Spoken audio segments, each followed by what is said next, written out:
हैं उसके नाम पर जो मजाक हो रहा है उसके 4 पहलू जरूरी हैं। पहला,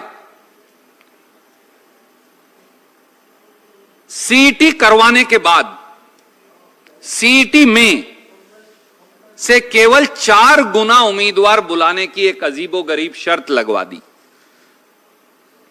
पहले सीईटी ले लिया, 3,59,000 या 60,000 बच्चे पास हो गए। अब कहते हैं केवल 4 गुना, जितनी पोस्ट है उसका 4 गुना बुलाएंगे, तो बाकी बच्चे कहां जाएंगे? फिर उन्होंने सीईटी क्यों दिया था? फिर आपने सीईटी एग्जामिनेशन क्यों किया था? फिर 11,22,000 से 3,59,000 शॉर्टलिस्ट क्यों किए थे? और पूरे देश की परिस्थिति क्या है, हमने ये देखने की कोशिश की। मैं ये कागज आपको भेज रहा हूं, ये उत्तर प्रदेश का है। यहां भी इसी प्रकार का एग्जाम है। 15 गुना बच्चों को बुलाया जाता है जो पास होते हैं। यह पड़ोस के राज्य राजस्थान का है, यहां भी 15 गुना बुलाए जाते हैं। अगर आप भारत सरकार का एसएससी भी देखो, रेलवेज देखो, बैंकिंग देखो, तो 12 गुना से 20 गुना तक एलिजिबल बच्चों को बुलाया जाता है। तो यहां 4 गुना की शर्त क्यों? और बाकी के युवक और युवती जो 4 साल मेहनत करके सीईटी पास करके आए हैं, वो कहां जाएं? दूसरा पहलू, अलग अलग योग्यता वाली सारी श्रेणियों के लिए एक ही सीईटी क्यों? मैं 12वीं पास हूं, आप बीए पास हैं, आप बीटेक हैं, आप एमटेक हैं, आप जूनियर इंजीनियर का डिप्लोमा किए हैं, आपने पॉलिटेक्निक से डिप्लोमा किया है, सबके लिए एक ही कॉमन सीईटी। तो आप एमटेक से लेकर 12वीं तक सबकी योग्यता एक कॉमन एलिजिबिलिटी टेस्ट से कैसे उसका आंकलन कर सकते हैं? यह अपने आप में एक विसंगति है। आपको अलग अलग श्रेणी के लिए अलग अलग सीईटी करनी चाहिए नेचुरली।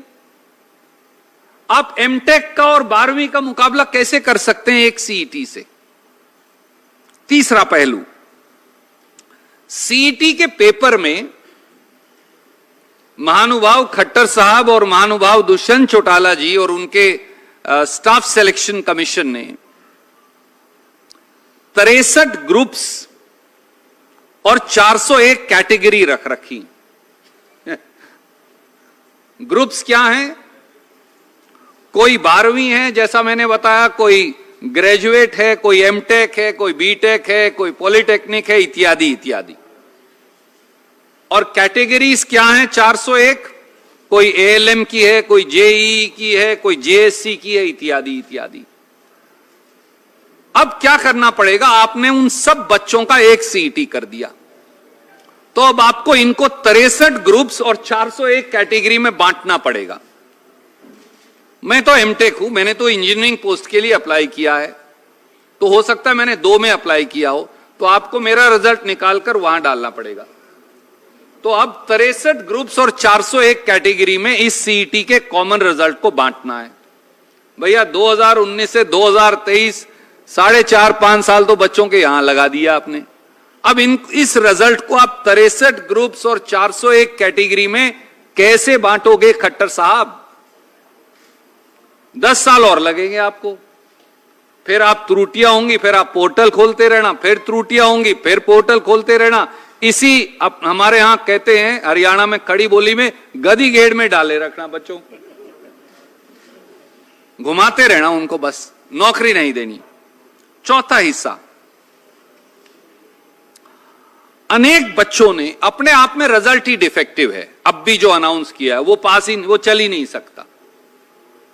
बहुत सारे बच्चों ने, युवाओं ने सोशो इकोनॉमिक कैटेगरी के नंबर मांगे, उनको दिए नहीं, तो उन्होंने पोर्टल पर अप्लाई किया, भैया मुझे देने चाहिए, मैं एलिजिबल हूं।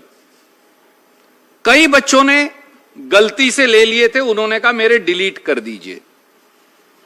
जिनके हटाने चाहिए उनके हटाए नहीं, जिनके जोड़ने चाहिए उनके जोड़े नहीं।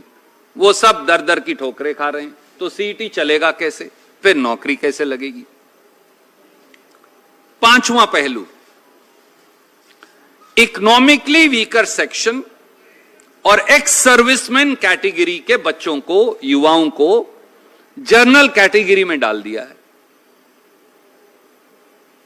अब वो रोते फिर रहे हैं कि भैया मैं तो ईडब्ल्यूएस में आता हूं, मैं एक्स सर्विसमैन में आता हूं, मैं तो एलिजिबल ही नहीं रह जाऊंगा, मुझे रिजर्वेशन का फायदा नहीं मिलेगा, मुझे वहां डालिए। पर आपने तो रिजल्ट डिक्लेयर कर दिया। अब आप फिर पोर्टल खोलेंगे, फिर पोर्टल खोलेंगे, 10 बार तो पहले खोल चुके। तो ये रिजल्ट फाइनल कब होगा? छठा पहलू, सीईटी के प्रश्नों के जवाब ही गलत थे। आपको यह मालूम है कि आंसर की रिलीज की जाती है एचपीएससी के द्वारा भी, एचएसएससी के द्वारा भी, और कोई विद्यार्थी, कोई भी उम्मीदवार जो है वो 100 रुपया प्रति प्रश्न, इतने पैसे लेते हैं, जमा कराओ तो फिर आंसर की पर ऑब्जेक्शन दो। अब वो कह रहे हैं हमने आंसर की के ऑब्जेक्शंस का कोई फैसला ही नहीं किया। तो साहब, जब आप गलत सवालों के गलत जवाब पर सीईटी ले रहे हैं तो उसके रिजल्ट के मायने क्या हैं?